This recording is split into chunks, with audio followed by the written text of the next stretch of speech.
देवस्य धीमहि धियो यो नः प्रचोदयात्।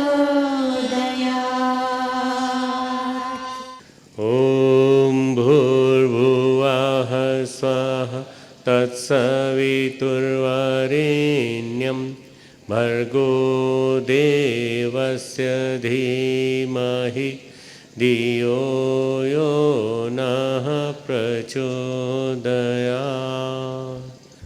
परम पूज्य गुरुदेव, परमन्या माता जी की सूक्ष्म उपस्थिति में, देवतुल्य भाइयों, देवी स्वरूपा बहनों, शक्ति स्वरूपा माताओं, स्वामी विवेकानंद के, जिनको हम युग नायक कहते हैं और जिनके नाम पे विश्व युवा दिवस मनाया जाता है, भारत में युवा दिवस मनाया जाता है, आइए हम लोग एक संकल्प लें कि जिस महापुरुष ने इस 12 जनवरी 1863 के दिन जन्म लेकर 38-39 साल की उम्र में जीवन जी करके अपने आप को एक ऐतिहासिक महापुरुष के रूप में प्रतिष्ठित कर दिया, उनके बताए हुए नक्शे कदम पर चलेंगे, उनके बताए अनुशासन को अपने जीवन में उतारने का प्रयास करेंगे और प्रयास करेंगे कि यदि उनका थोड़ा सा हिस्सा भी हमारे जीवन में उतर जाए, उनके बताए हुए जो महावाक्य हैं, उनके बताए हुए जो उद्घोष हैं, यदि वो हमारे जीवन में उतर जाएं तो हम न जाने कहाँ से कहाँ पहुँच सकते हैं। अपनी जीवन यात्रा को सफल बनाने के लिए हम अपने जीवन का एक रोल मॉडल, एक आदर्श स्वामी विवेकानंद को बना सकते हैं।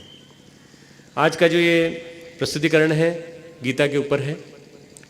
गीता प्रबंधन की पाठ्यपुस्तक है, मैनेजमेंट की और कर्म कौशल के बारे में, आत्म प्रबंधन के बारे में। और आज सारे के सारे विश्वविद्यालयों में, सारे के सारे मैनेजमेंट स्कूल्स में बहुत तेज़ी से गीता लोकप्रिय होती चली जा रही है, क्योंकि गीता के माध्यम से उनको लगता है कि जिस तरह से निष्काम कर्म की भावना हम प्रेरित कर सकते हैं और जिस तरह से एक मोटिवेशन हम लोग दे सकते हैं, वो मोटिवेशन गीता से जो मिलता है वो किसी और से नहीं मिलता। भाई बहनों, आपको मालूम होगा स्वतंत्रता संग्राम में दक्षिणेश्वर की मिट्टी और गीता हाथ में लेकर के लोग फांसी पे चढ़ गए थे। गीता एक ऐसा ग्रंथ है जो हमें व्यवहारिक जीवन में कैसे जीवन जीना ये सिखाता है।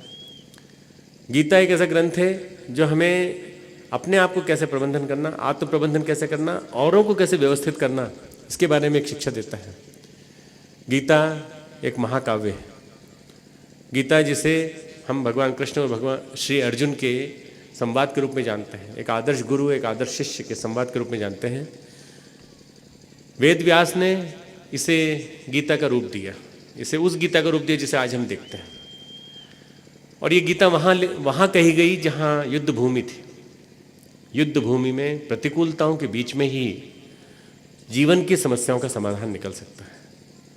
प्रतिकूलताओं के बीच में जीवन की समस्या का समाधान निकालने वाले शाश्वत समाधान निकालते हैं। और जो एयर कंडीशन ऑफिसेज में, कमरों में बैठकर, बड़े बड़े बंगलों में बैठ के समाधान निकालते हैं, वो समाधान नहीं निकाल सकते। समाधान कहाँ निकलेगा? समाधान निकलेगा ऐसी प्रतिकूलताओं से भरी जगह में जहाँ अर्जुन खड़ा था और अर्जुन खड़ा होकर के अपने संबंधियों को देखकर मोहग्रस्त होकर के ये पूछ बैठता है कि मुझे क्या करना है, अब किनसे युद्ध करना है? इनसे युद्ध करना है। मित्रों, गीता का प्रबंधन शुरुआत जहाँ से होती है वहाँ से मैं बताना चालू करूँगा। गीता का जो प्रमुख वाक्य है वो है योगः कर्मसु कौशलम। गीता योग को परिभाषित करती है, कर्म को कौशल के रूप में जियो। कर्मों को इस तरह से जियो कि कुशलता पूर्वक संपन्न होते चले जाएं, और कर्मों की कुशलता इस तरह से हो कि तुम्हारा योग सज जाए। दोनों वाक्य सही हैं। कर्मों की कुशलता ऐसी कि तुम्हारा योग सज जाए, और कर्मों को ऐसे जियो कि कुशलता पूर्वक जीते चले जाओ। एक्सीलेंस इन एक्शन, हर काम में हमारे श्रेष्ठता हो। दूसरा अध्याय इस मामले में बहुत ही सही है कि हमें कई तरह की चीज़ें सिखाता है। दूसरा अध्याय भगवान कृष्ण कहते हैं, समत्व रूपी योग में लग जा। यह समत्व रूपी योग ही कर्मों में कुशलता है, अर्थात कर्म बंधन से छूटने को उपाय है। समत्व अर्थात कैसे? समत्व एक तरफ बुद्धिवाद है, एक तरफ अध्यात्मवाद है, एक तरफ प्रत्यक्षवाद है, एक तरफ परोक्षवाद है, एक तरफ मोह है, एक तरफ श्रद्धा है, समर्पण है। इन दोनों के बीच में एक समत्व का रास्ता, बीच के रास्ते से चलें और सम्यक भाव से सब चीज़ों को देखें। भगवान कृष्ण गीता में एक ऐसा उपदेश हमको देते हैं जिसके माध्यम से हमको सही अर्थों में योग का एक पहला पाठ सुनने को मिलता है कि सबसे ज़्यादा जो परेशानी में डालने वाली चीज़ें हैं वो है कर्म बंधन, और इनसे छूटने का उपाय क्या है? समत्व रूपी योग। और समत्व रूपी योग किसको कहते हैं? योगः कर्मसु कौशलम, कर्मों में कुशलता। हमारे कर्म ऐसे हों जिससे कि हम अपने आप को एक हर काम को, जो भी काम हम करें, कुशलतापूर्वक करें, श्रेष्ठतम भाव से करें, समर्पण भाव से करें, और अपने कर्मों में सुगंधी ऐसी पैदा करें कि उन सुगंधियों के माध्यम से हमारा सब काम अच्छा होता चला जाए। सामान्य क्रम में हमारे कर्म बड़े दुखदायी हैं। जो भी काम करते हैं उससे हमें भी दुख मिलता है, औरों को भी दुख मिलता है। जो कर्म होते हैं वो हमारे व्यवहार के कारण, आधी से ज़्यादा समस्याएं हमारे व्यवहार के कारण पैदा होती हैं। जो भी काम हम करते हैं वो कहीं ना कहीं किसी न किसी को चोट पहुंचती है, कुछ हमें पहुंचती है, कुछ दूसरों को पहुंचती है। इसलिए भगवान कहते हैं कि वर्क एक्सीलेंस पैदा करो, वर्क एक्सीलेंस, कार्य कुशलता। कार्य कुशल हो, एक्सपेक्टेशन के साथ हो, सर्वांगपूर्ण हो। हम क्या करते हैं? एक काम चालू किया, अधूरा छोड़ दिया, दूसरा काम चालू किया, अधूरा छोड़ दिया, तीसरा काम किया, अधूरा छोड़ दिया। दुनिया भर में हम कहते फिरते हैं कि हमने इतने सारे काम किए, पर हमको कोई भगवान प्रसाद ही नहीं देता, भगवान कोई फल ही नहीं देता है। एक काम करें पर पूर्णता के साथ करें, परफेक्शन के साथ करें, समग्रता के साथ करें। एक काम करें पर उसके साथ पूरा का पूरा मनोयोग जोड़ दें। अपना मनोयोग, तत्परता, स्फूर्ति के साथ किया गया काम, लगन, मनोयोग ने लगन, और निष्काम भाव। यदि तीन चीज़ें हैं तो आपके सारे के सारे काम पूरे होते चले जाएंगे। यदि ये तीन चीज़ों के साथ आप काम कर रहे हैं, सर्वांगपूर्ण होते चले जाएंगे। हमारे रिसोर्सेज एक ही उद्देश्य के लिए लगे हैं। हमारे पास जितनी भी ऊर्जा के स्रोत हैं उन सबको एक ही चीज़ के लिए लगे, हमें अपने आप को व्यवस्थित करना है, अपने आप को व्यवस्थित करना है, अपने आप को ऑर्गेनाइज करना है। कल जो जीवन जीने कला के संदर्भ में कुछ बातें बताई थी, वही बातें आज लागू होती हैं कि हम अपने आप को व्यवस्थित करें, और व्यवस्थित करके अपने आप को एक ऑर्गेनाइज घटक बनाएं। जो ऑर्गेनाइज होता है वही श्रेष्ठ प्रबंधक बन सकता है। प्रबंधन के लिए 3 क्वालिटीज अनिवार्य है। अगर आप प्रबंधन करना चाहते हैं, मैनेजमेंट करना चाहते हैं, क्षमता, कैपेसिटी, कुशलता, एक्सीलेंस, सामंजस्य, हार्मोनी। यदि आपके पास क्षमता है और कुशलता और सामंजस्य नहीं है तो भी आप नहीं कर पाएंगे। क्षमता तो है परंतु कुशलता नहीं है, इसलिए आपके काम बिखर जाएंगे। क्षमता, कुशलता और सामंजस्य, इन 3 के माध्यम से हम प्रबंधन कर सकते हैं। आज भीड़ लगी हुई है मैनेजमेंट पर बोलने वालों की। ढेर सारे लोग अपने अपने हिसाब से बोलते हैं, पर जब भगवान जीवन प्रबंधन की बात कहते हैं, भगवान एक पात्र चुनते हैं, अर्जुन, और अर्जुन को पात्र चुन करके अर्जुन की कही हुई बात के अनुसार अर्जुन कहता है, भगवान आप मेरा रथम स्थापय मैं अच्युत। वो भगवान से कहता है, हे भगवान आप मेरा रथ जो है दोनों के बीच में लगा दीजिए। किन के बीच में? किन से लड़ाई लड़नी है मुझे, उनको मैं देखना चाहता हूं। पहले अध्याय में सेनयोः उभयोः मध्ये रथम स्थापय में अच्युत, 21वां श्लोक। हे राजन, ऋषिकेश श्री कृष्ण महाराज से वचन कहा, हे अच्युत मेरे रथ को दोनों सेनाओं के बीच में खड़ा कीजिए। अर्जुन की कही हुई बात के अनुसार सारथी कृष्ण ने अर्जुन का रथ बीच में खड़ा कर दिया। और मैनेजमेंट गुरु कौन है इस समय? श्री कृष्ण। मैनेजमेंट का स्टूडेंट कौन है? अर्जुन। मैनेजमेंट गुरु अगर आप देख लें तो श्री कृष्ण ही छाया दिखते हैं चारों तरफ गीता में, पूरे के पूरे। कौरवों की सेना बड़ी थी, योद्धा भी ज्यादा थे, समर्थ भी ज्यादा थे, बड़े बलवान थे कौरवों के। भीष्म, द्रोण, कृपाचार्य जैसे महाबली उस सेना में थे। 11 अक्षौहिणी सेना कौरवों की थी और 7 अक्षौहिणी सेना पांडवों की थी। आप कल्पना कीजिए, मैनेजमेंट की दृष्टि से गुरु अगर कृष्ण न होते, श्री कृष्ण होते, तो पांडव हार जाते। और मैनेजमेंट गुरु ने क्या किया? प्रतिकूलता को भी अनुकूलता में बदल दिया। सेनापति की दृष्टि से भीष्म की क्षमता दृष्टिद्युम्न से कहीं ज्यादा अधिक थी। पांडवों के सेनापति थे धृष्टद्युम्न और कौरवों के सेनापति थे भीष्म। अब चूंकि हम मैनेजमेंट गुरु की बात कर रहे हैं तो भगवान कृष्ण क्या करते हैं? भगवान कृष्ण की दृष्टि में एक बात है, सेना नायक और सेना प्रबंधक एक नहीं होना चाहिए। सेना नायक और सेना प्रबंधक अलग अलग होना चाहिए। जब सेना नायक और सेना प्रबंधक एक हो जाते हैं तो दोनों काम बिगड़ जाते हैं। अरे दुर्योधन की सेना में, कौरवों की सेना में सेना नायक और सेना प्रबंधक दोनों का रोल एक ही आदमी के ऊपर था, वो थे भीष्म, ओवरलोडेड। और ओवरलोडेड आदमी जो होता है, भीष्म पितामह जैसा आदमी, वो गड़बड़ा गया। प्रधान योद्धा पांडवों की सेना में अर्जुन था और प्रधान सेनापति कौन थे? धृष्टद्युम्न। कार्य का विभाजन कर दिया भगवान कृष्ण ने। उन्होंने सेनापति की खुद नियुक्ति की और उसके बाद उन्होंने कहा कि अर्जुन प्रधान योद्धा के रूप में रहेगा। व्यूह रचना जीवन में जरूरी है, स्ट्रेटेजी का निर्माण जीवन में जरूरी है। जैसी व्यूह रचना पांडवों ने की, जैसी व्यूह रचना भगवान कृष्ण ने की, वैसी व्यूह रचना हम अपने जीवन में करते हैं कि नहीं? हमारे जीवन में, अपने जीवन में, हमारे युवा मंडल में, हमारे युग निर्माण योजना में, हमारे गायत्री परिवार में व्यूह रचना करने का अभ्यास है कि नहीं हमको? वही प्रधान ट्रस्टी हैं, वही युवा मंडल के नेता हैं और वही हमारे समन्वय समिति के प्रमुख हैं, वही सब कुछ हैं। हमें अलग अलग काम अलग अलग लोगों को बांटना पड़ेगा और अलग अलग लोगों को अलग अलग काम दे करके उनके हिसाब से व्यवस्थित ढंग से कार्य रचना बनानी पड़ेगी। तो व्यूह रचना क्यों जरूरी थी? यदि अर्जुन को सेनापति न बनाते और अर्जुन को प्रधान योद्धा न बनाते, अर्जुन को सेनापति बना देते, तो युद्ध किसमें हो जाता है? भीष्म में और अर्जुन में। समझ रहे हैं? दो सेनापतियों के बीच में युद्ध हो जाता है। और भगवान कृष्ण ने रथ ले जाके कहां खड़ा कर दिया?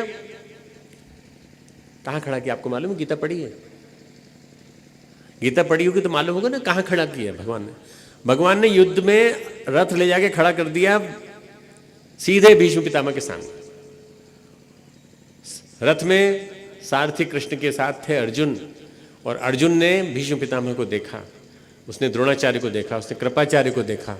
इन सब को देख करके उसके जीवन में सबसे पहला जो एक विषाद का क्षण आया, पहली बार एक विषाद का क्षण आया। अगर यही रथ दुर्योधन के सामने जाकर खड़ा कर देता तो, अगर यही रथ दुर्योधन के सामने खड़ा कर देता तो उसके अंदर के जो भी कुछ कुंठाएं थी वो सब निकल नहीं पाती। इसलिए बहुत जरूरी था कि अर्जुन पहले अपनी कमियों को पहचाना था। एक अच्छा गुरु पहले किसी भी शिष्य की कमजोरियों को निकालता है, कमियों को निकालता है, कमियों को निकाल करके फिर उसकी कुशलता को आगे बढ़ाता है। हम अपनी कमियों को पहचानें और कमियों को पहचान करके हम उनको निकालने का प्रयास करें। हम न कर सके तो हमारे गुरु को मौका दें। अर्जुन के गुरु थे कृष्ण। पहले कमियों को पहचाना और पहचानने के लिए दुर्योधन का जो सारा का सारा व्यूह रचना थी उसको देखा अर्जुन ने, और अर्जुन ने देखने के पश्चात जब भीष्म को देखा और कृपाचार्य को देखा, द्रोणाचार्य को देखा, जिनकी गोद में मैं खेला, उन्हीं से मुझे युद्ध करना पड़ेगा। जिनके सामने बैठ करके मैंने पितामह पितामह कह के, बाबा बाबा कह के जिनकी दाढ़ी खींची, उन्हीं के सामने युद्ध करना पड़ेगा।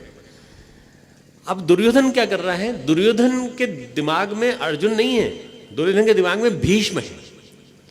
हर एक व्यक्ति के अपने अपने पूर्वाग्रह काम कर रहे हैं। दुर्योधन सोच रहा है कि भीष्म और ये भीष्म और भीम की लड़ाई है, और उसका प्रमाण है पहला अध्याय, जिसमें भी अर्जुन बोलता है, दुर्योधन बोलता है भीष्म पितामह से, अपर्याप्तम तद अस्माकम बलम भीष्मा भी रक्षितम पर्याप्तम त्विद मेतेशाम बलम भीमा भी रक्षितम। और दुर्योधन कह रहा है भीष्म पितामह से कि भीष्म पितामह द्वारा रक्षित हमारी सेना सब प्रकार से अजेय है और भीम द्वारा रक्षित इन लोगों की सेना जीतने में सुगम है। पूर्वाग्रह आदमी को खींच के ले जाता है और खींच करके उसका दुश्मन, दुर्योधन का दुश्मन एक ही है, वो है भीम। और कौरवों की सेना में कर्ण का दुश्मन है अर्जुन, तो वो उसको अर्जुन दिखाई पड़ता है, इसको भीम दिखाई पड़ता है, ये भीम को सब कुछ मान बैठता है। पहली हार यही हो जाती है। जो महाभारत का युद्ध है वो एक प्रकार से स्ट्रेटेजी का वॉर है, और ये स्ट्रेटेजी हमारे जीवन में दुर्योधन भी आता है, हमारे जीवन में भीम भी आता है, हमारे जीवन में भीष्म भी, पितामह भी आते हैं, हमारे जीवन में अर्जुन भी आता है। उस अर्जुन को इन सब व्यूह रचना से बचा करके हम कैसे ऊंचा उठाते हैं, यह हमारी कुशलता है। कहानी नहीं सुना रहा हूं, मैं सुना रहा हूं आपको वो व्यू रचना जिसके माध्यम से आप अपने जीवन को सही बना सकते हैं, कुशलतापूर्वक बना सकते हैं। तो व्यू रचनाकार कौन है? हमारे व्यू रचनाकार हैं भगवान कृष्ण। और भगवान कृष्ण ने, दुर्योधन ने जिसने भीम और भीष्म की तुलना की, श्री कृष्ण ने पहले अर्जुन को रियलाइज कराया, बोध कराया, देख तेरे सामने ये बैठे खड़े हैं, एकदम तुरंत वो सीदंती मम गात्राणी मुखम च परिशिष्यति, मेरे सब अंग अंग शिथिल हुए जा रहे हैं, मेरा मुंह सूख रहा है, मेरे हाथ से गांडीव खिसका चला जा रहा है, बड़ा परेशान हो जाता है।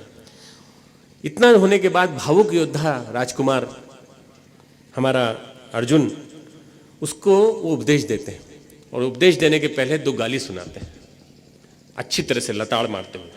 और ये जो लताड़ है ये हम सब के लिए है, ये हमारे सबके जीवन में आ सकती है। कुतस्त्वा कश्मलमिदम विस्मय समुपस्थितम अनार्यजुष्टम अस्वर्गम अकीर्तिकरम अर्जुन। तो कह दे तेरे जीवन में कैसे ही असमय का मोह आ गया, तुझे ये तो न तो श्रेष्ठ पुरुषों द्वारा आचरण करने योग्य, न स्वर्ग को देने वाला है, न कीर्ति को करने वाला है। उसके बाद दूसरा श्लोक है, क्लैव्यम मा स्मगम पार्थ नेतत्वयुपपद्यते क्षुद्रम हृदय दौर्बल्यम त्यक्तोतिष्ठ परंतप। हे अर्जुन, नपुंसकता को मत प्राप्त हो, तुझ में उचित नहीं जान पड़ती। हे परंतप, हृदय की तुच्छ दुर्बलता को त्याग कर युद्ध के लिए खड़ा हो जा। इस श्लोक के बारे में कहा जाता है मित्रों, स्वामी विवेकानंद ने अपने उद्बोधनों में कहा है कि इस श्लोक का जो पाठ कर लेता है उसको पूरे गीता का लाभ मिल जाता है। अब पूरी गीता का लाभ तो पूरी गीता पढ़ने के बाद ही मिलेगा, परंतु उन्होंने कहा कि जो जिनके पास समय नहीं है वो इस एक श्लोक को पढ़कर अपने आप को निर्भय बना ले, निर्वीर्य बना ले। निर्वीर्य पुरुष भी वीरवान बन जाएगा, निर्भय पुरुष भी भय रहित हो जाएगा। भय से बड़ा कोई पाप नहीं, भय से बड़ी कोई परेशानी नहीं, भय से बड़ी कोई संकीर्णता नहीं, भय से बड़ा कोई दुर्बलता नहीं, भय से बड़ी कोई हानि करने वाला कोई शत्रु नहीं है आपके पास। भय ही सबसे बड़ा शत्रु है। मुझे डर लगता है, बस जिस दिन आपने अपने आप को कह दिया मुझे डर लगता है, उस दिन ये कि आपने अपने लिए एक शत्रु पाल लिया अपने नजदीक, और वो भय आपको निरंतर भयभीत करता रहेगा। आप मंच पे खड़े हैं तो भय, आप बात कर रहे हैं तो भय, आप किसी बड़े आदमी के पास बैठे हैं तो भय। निर्भय होकर बात करिए, निर्भय होकर जीवन जिए। इसलिए वो भगवान कहते हैं तुझे ये इस महत्वपूर्ण समय में ये कहाँ से आ गया तेरे मन में कि मैं युद्ध नहीं करूंगा, मैं युद्ध नहीं करूंगा। और युद्ध न करने की बात तो ठीक है, परंतु तुझे जो मैं उपाधि दे रहा हूँ वो दे रहा हूँ क्लैव्यम, निर्वीर्य, नपुंसक। ये नपुंसकता तुझे कहाँ से प्राप्त हुई? अर्जुन को तिलमिलाने के लिए, अर्जुन को तड़फड़ा देने के लिए काफी थी। परम पूज्य गुरुदेव एक वाक्य कहा करते थे कि तुम लोग क्षेत्र में जाओ और जो लोग मर गए उनको जिंदा करो। हम लोग कहते थे कैसे करें जिंदा? तो गुरुदेव कहते थे आग का दूध मरे हुए सांप पे डालते हैं तो फड़फड़ा के खड़ा हो जाता है। आग का दूध मरे हुए सांप पे डालते हैं या जो कुचल दिया गया सांप पे डालते हैं, फड़फड़ा के खड़ा हो जाता है। ऐसे तुम हमारे ज्ञान की अग्नि उनको सुनाओ और कहो कि युद्ध युग धर्म तुम्हें बुलाता है, तुम खड़े हो जाओ। गुरुदेव की वो बात याद आती है मित्रों। अर्जुन को तड़पड़ाने के लिए मजबूर कर दिया भगवान कृष्ण ने और कह दिया हे परंतप। हे परंतप इसलिए कहा है कि शत्रु विनाशकारी। परंतप शब्द का अर्थ है शत्रु विनाशकारी। अर्जुन के कई संबोधन हैं। अर्जुन के करीब करीब संबोधन जो आए हैं गीता में 22 संबोधन आए हैं। पार्थ, परंतप, धनंजय, पांडव, गुड़ाकेश, अनग, अर्जुन, कुरुनंदन, कुरुप्रवीर, न जाने कितने आए। पर जो परंतप का मतलब है शत्रु विनाशकारी। कौन सा शत्रु? सबसे नजदीक का शत्रु है तेरी निर्वीर्यता, तेरी निर्बलता, तेरे अंदर बैठा हुआ भय कि ये जो हैं ये मेरे दादाजी हैं और इनसे कैसे लड़ूंगा। और इस निर्वीर्यता से तू निकल और निकल करके हृदय की तुच्छ दुर्बलता को त्याग कर युद्ध के लिए खड़ा हो जाए। इसके पश्चात मित्रों अर्जुन के अंदर का एक शिष्य भाव जागता है। कार्पण्य दोषो अपहत स्वभाव पृच्छामि त्वाम धर्म सम्मूढ़ चेता यश्रेय हम नाशा निश्चितम ब्रूहि तन्मे शिष्यस्ते हम शादी माम त्वम प्रपन्नम। मैं आपका शिष्य हूं, मैं आपकी शरण में आया हूं, आप मुझे अपनी शरण में ले लीजिए। मैनेजमेंट का सबसे पहला सूत्र यह है अपने अंदर एक्सेप्टेबिलिटी पैदा करना कि हम सामने वाले की अच्छाइयों को ग्रहण करने के लिए तैयार हैं। प्रबंधन का सबसे पहला सूत्र, कर्म प्रबंधन का सबसे पहला सूत्र कि हम सामने वाले की अच्छाइयों को अपने अंदर लेने के लिए तैयार हैं कि नहीं। हम शिष्य भाव से उसके सामने आए हैं कि नहीं। हम गुरु भाव से आए हैं या समान भाव से आए हैं तो हम उसको उपदेश देने लगते हैं।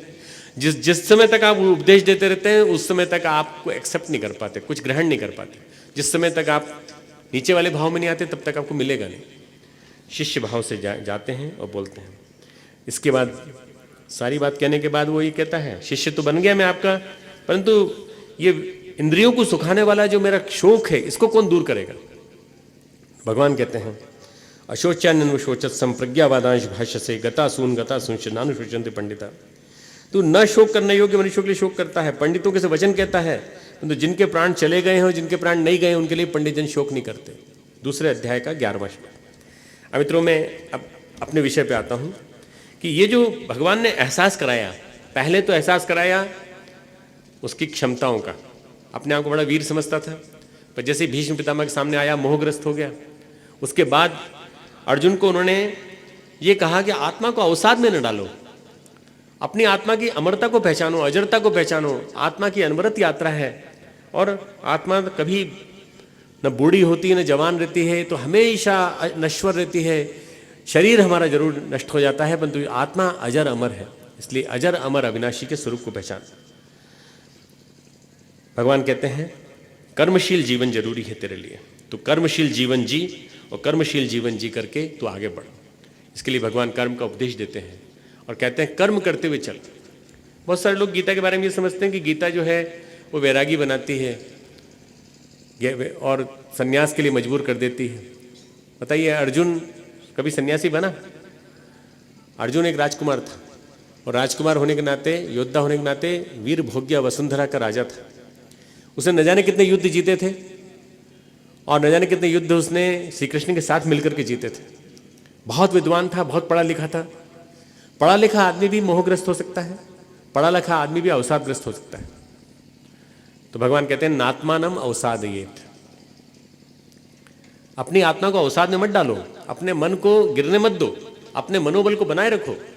मैनेजमेंट का एक प्रमुख सूत्र है मनोबल को बनाए रखो, जीवनी शक्ति को अपनी बनाए रखो, और इसी के माध्यम से तुम अपने जीवन को कर्मों से भर सकते हो। सारी भरपूर क्षमताएं, हमारी समस्त क्षमताएं कर्मों के निमित्त हों, श्रेष्ठ कर्मों के निमित्त हों, दिव्य कर्मों के निमित्त हों, आदर्शों के लिए हों।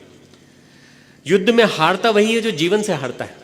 ये युद्ध जो है, जीवन संग्राम जो चल रहा है, हारता वही है जो जीवन से हारता है। अगर मोटिवेशन नहीं है स्ट्रांग किसी के पास तो वह हार जाएगा। मान लीजिए मेरे पास मोटिवेशन नहीं है और मैं ये कह दूं कि न जाने कितनी लंबी यात्रा चली आ रही है। गुरुदेव ने युग निर्माण योजना कहा था, युग निर्माण होगा, युग निर्माण होगा। कहाँ हुआ? अभी तो होने को बहुत टाइम लगेगा और मुझे तो तुरंत चाहिए था, मुझे लग रहा था 2000 में हो जाएगा युग निर्माण। मोटिवेशन हमारा गुरुदेव के वाक्य है, मोटिवेशन हमारा हो रहा परिवर्तन है, मोटिवेशन हमारा आप जैसे यहाँ जो लोग बैठे हैं सबके सब हमारा मोटिवेशन है, ये हमारे प्रेरणा स्रोत है। और मोटिवेशन नहीं है अगर जीवन में तो आदमी के कर्मों में कुशलता नहीं आ सकती, कर्मों में सौंदर्य नहीं आ सकता, कर्मों में वो स्वरूप नहीं आ सकता जिसके माध्यम से आप कर्म करते हुए चलते हुए आप अपने जीवन को दिव्य कर्मी जैसा बना लें।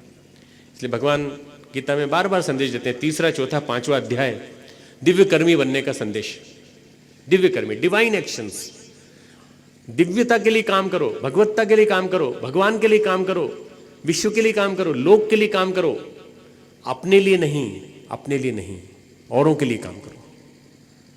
जिस समय हमारे मन में संकल्प आ जाता है कि हम अपने लिए नहीं जी रहे हैं, हम राष्ट्र के लिए जी रहे हैं, हम राष्ट्र को एक समर्थ, स्वावलंबी, सुसंस्कारी, सुसंपन्न, व्यसन मुक्त राष्ट्र बनाने के लिए लड़ रहे हैं।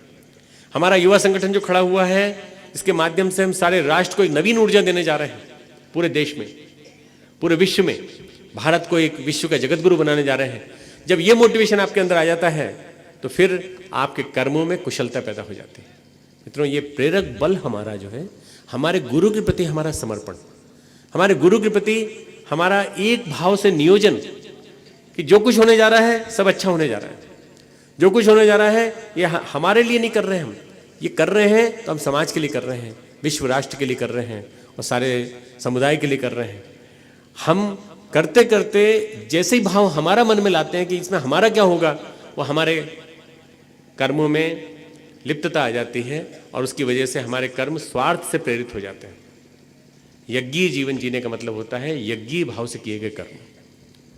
यज्ञीय फिलॉसफी, यज्ञीय दर्शन से बढ़कर कोई सूत्र नहीं हो सकता आज का मित्रों, जो हमें प्रेरणा दे सके कि हमारे कर्म कैसे होने चाहिए, हमारे प्रबंधन का सूत्र क्या होना चाहिए।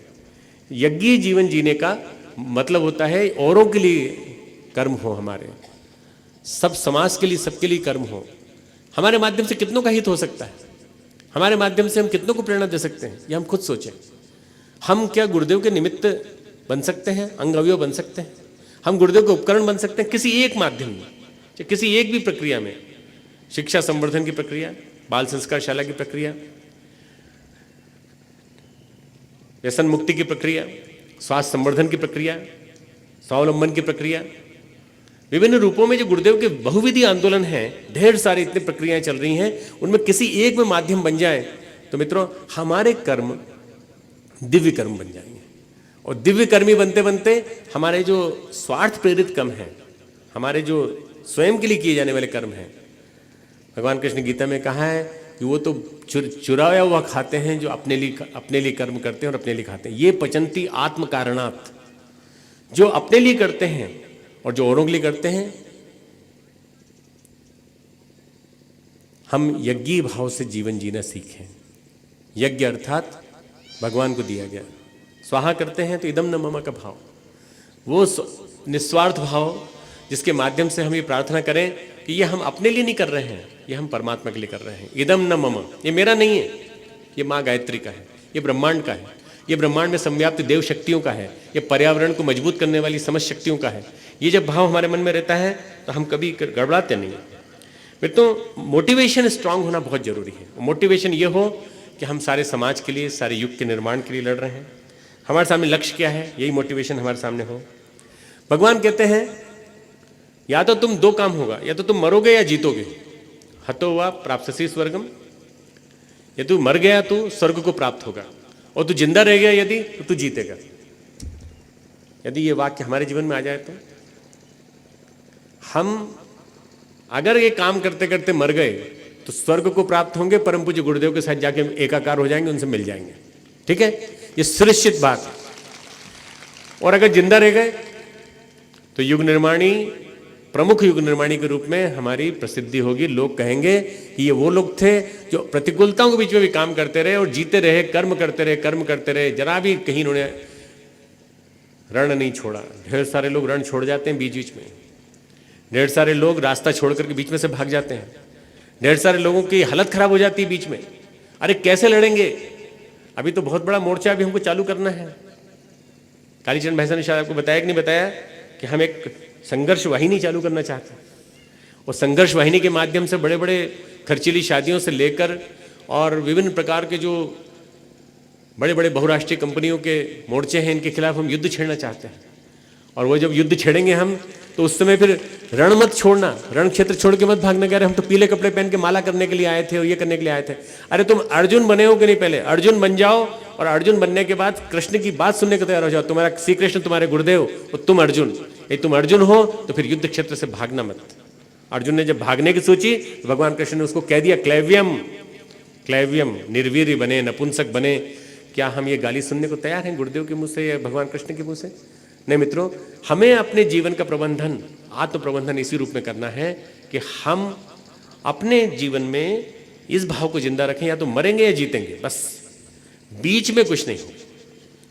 बीच में यदि ये सोच लिया भागेंगे, नौकरी करके, शादी करके, बीवी के साथ सुख से रहेंगे, तब तो फिर ये फील्ड आपकी नहीं है। अगर आपने ये सोच रखा है कि गायत्री परिवार में जुड़ने के बाद ये आशीर्वाद मिल जाएगा और ये मिल जाएगा, तो ये तो नहीं मिलेगा।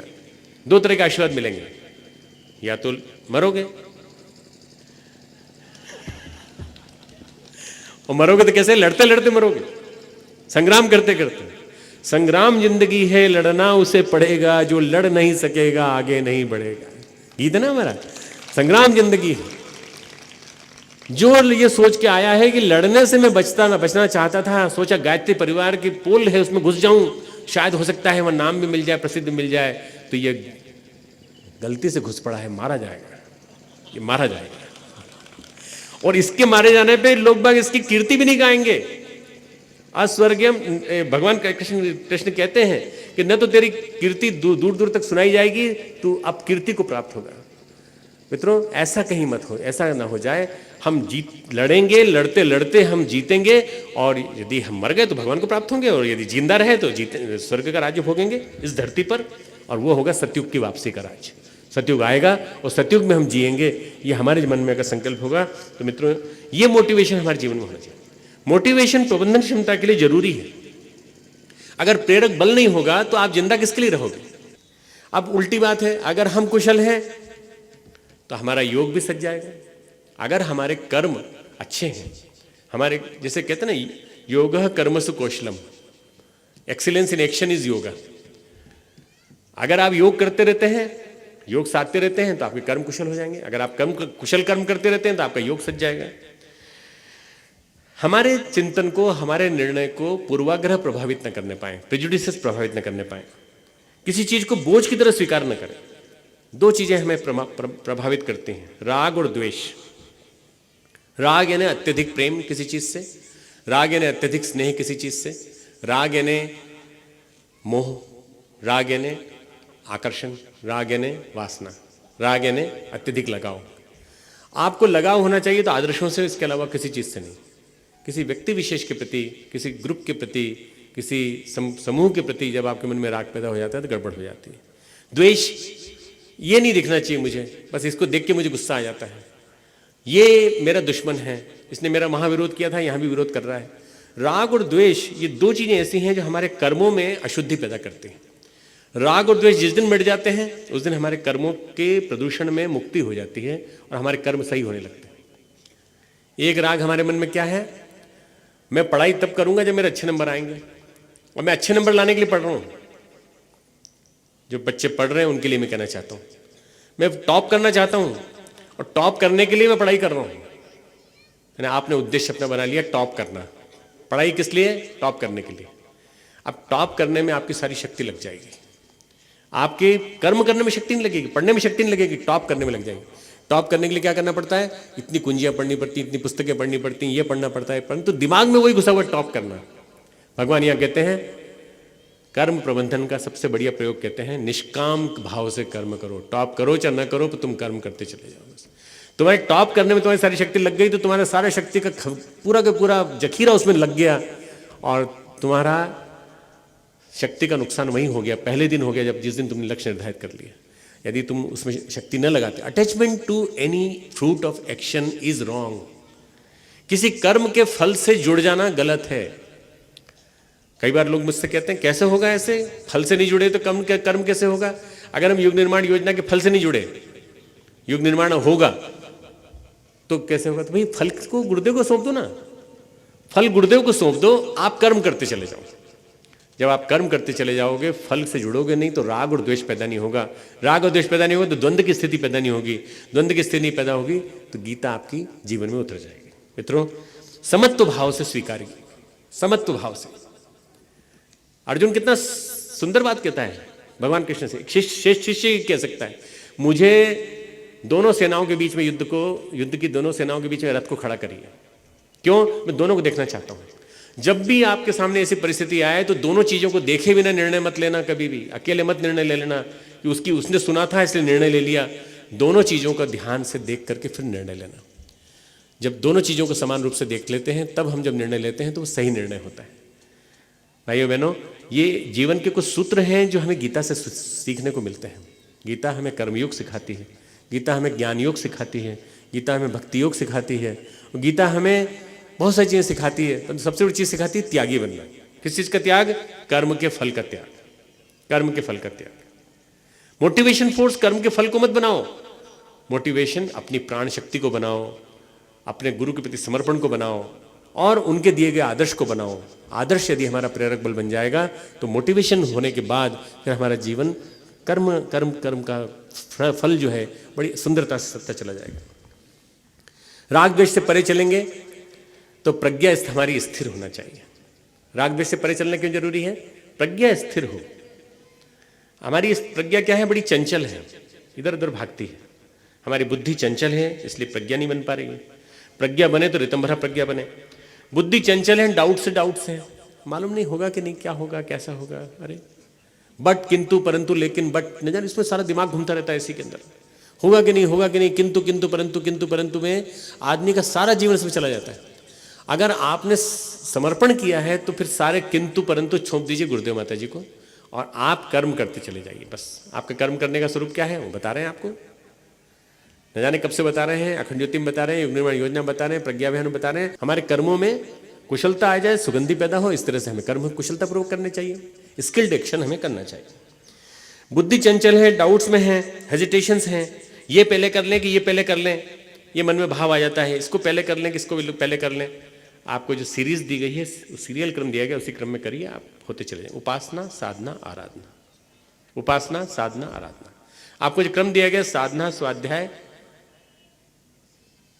संयम और सेवा, करिए, इन चारों को जीवन में उतारिए। आत्मबोध, तत्वबोध की साधना और जीवन साधना करिए इसको। ये सारे के सारे हमारे जीवन के विभिन्न आयाम हैं, इन सबको आप निखारते चलिए।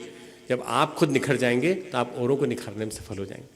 भाइयों बहनों, जीवन प्रबंधन जितना गुरुदेव के जीवन में मिलता है, जितना गुरुदेव की लेखनी मिलता है, गुरुदेव के साहित्य में मिलता है, उतना और कहीं नहीं मिल सकता। गीता एक ऐसी पुस्तक है जिसके बारे में लोगों के मन में ये आता है कि गीता जैसे कठिन पुस्तक को मैं कैसे ट्रांसलेट करूँ, मैं कैसे जीवन में उतारूँ। आप गीता को इसी रूप में जीवन में उतार लीजिए कि हम शिष्य भाव पैदा करें गुरु के प्रति। और फिर 11वें अध्याय में अर्जुन के मन में भाव पैदा होता है कि भगवान मैं आपका विराट रूप देखना चाहता हूँ, मैं देखना चाहता हूँ आप हैं कौन आखिर। भगवान विराट रूप दिखाते हैं। आप परम पूज्य गुरुदेव के को श्री कृष्ण मान करके उनके अंदर बैठे हुए गुरु को अपना गुरु मान लीजिए और फिर उस गुरु को ईश्वर बना लीजिए। स्वयं भगवान हमारे गुरु, परम सौभाग्य हमारा है। ये दो चीजें आपके जीवन में आ जाएंगी तो आपके जीवन में गीता अपने आप उतर जाएगी। गीता का संदेश केवल एकमात्र एक बात कहता है कि हम अपनी प्रज्ञा को स्थिर बनाना सीखें, डाउटलेस बनाना सीखें, without any illusion, without any hesitation, बिना किसी भ्रम के, बिना किसी भ्रांति के, बिना किसी मोह के। इससे क्या होगा? स्थित प्रज्ञता का विकास होगा। जो प्रज्ञा स्थिर हो वो स्थित प्रज्ञ, जो प्रज्ञा चंचल हो वो चंचल बुद्धि। चंचलम ही मन कृष्ण प्रमाथि बलवद्रणम।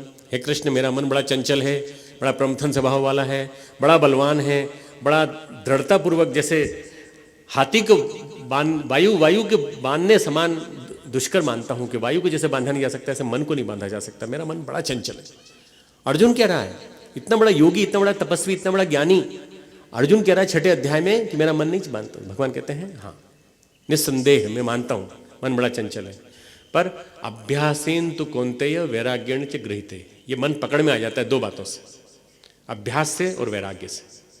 अभ्यास नित्य निरंतर परमात्मा के चिंतन का अभ्यास, परमात्मा की बातों का अभ्यास, परमात्मा रूपी गुरु के बारे में, उनकी जीवन गाथा के बारे में चिंतन, मनन, लीला श्रवण, कीर्तन और विभिन्न रूपों में उनके बारे में बार बार सोचना, बार बार पढ़ना, बार बार उनके बारे में चिंतन करना, ये अभ्यास है। माला, ध्यान, जप, प्राणायाम, ये सब अभ्यास, सारे अभ्यास। वैराग्य क्या है? संगम त्यक्त्वा, आसक्ति को छोड़कर किए गए कर्म। आसक्ति कर्म को दूषित बनाती है और निरासक्ति कर्म को शुद्ध बनाती है।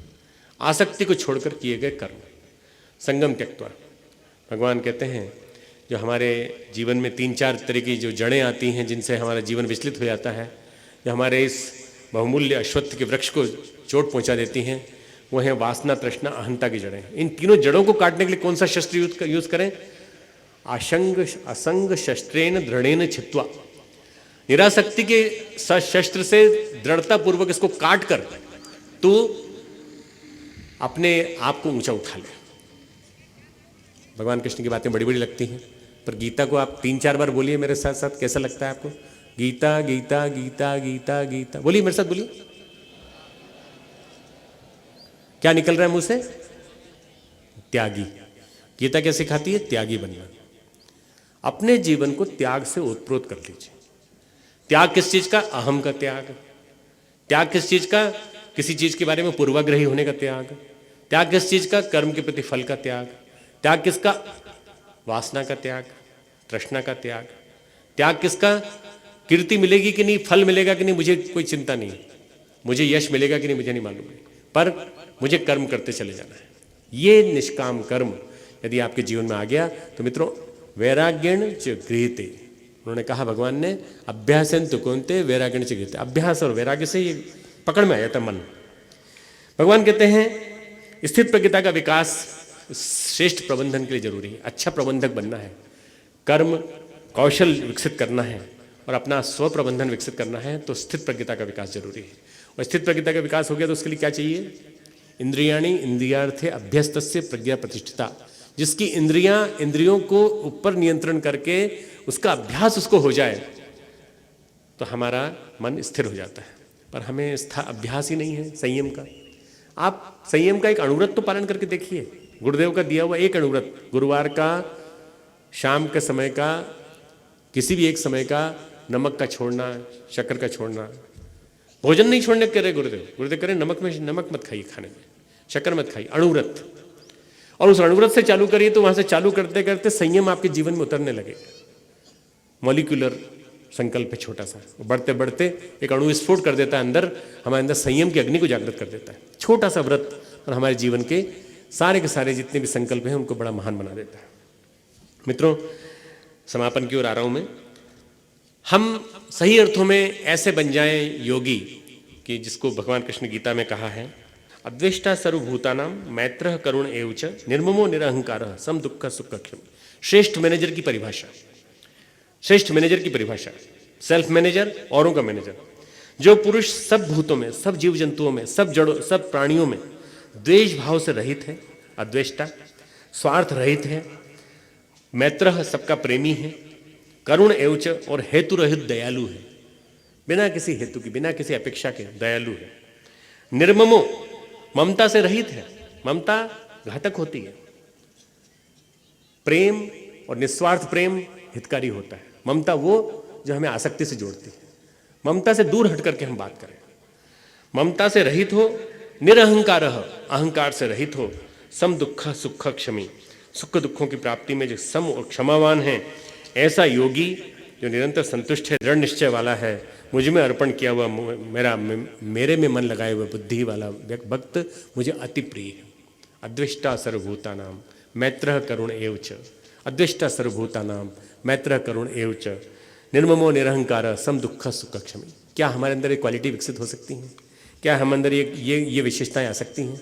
यदि हम अपने अंदर थोड़ी थोड़ी करके विशेषताओं को विकसित करें तो हमारा जीवन महान बन सकता है। सन्यासी वह है जो द्वेष नहीं करता, आकांक्षा नहीं करता, अग्नि त्यागी के नहीं, उससे कोई मतलब नहीं, उसने गेरुए कपड़े पहने के नहीं, उससे कोई मतलब नहीं, उसने अपने जीवन में संन्यस्त भाव को विकसित किया कि नहीं। संन्यस्त, विनोबा ने कहा संन्यस्तम मया संन्यस्तम मया संन्यस्तम मया।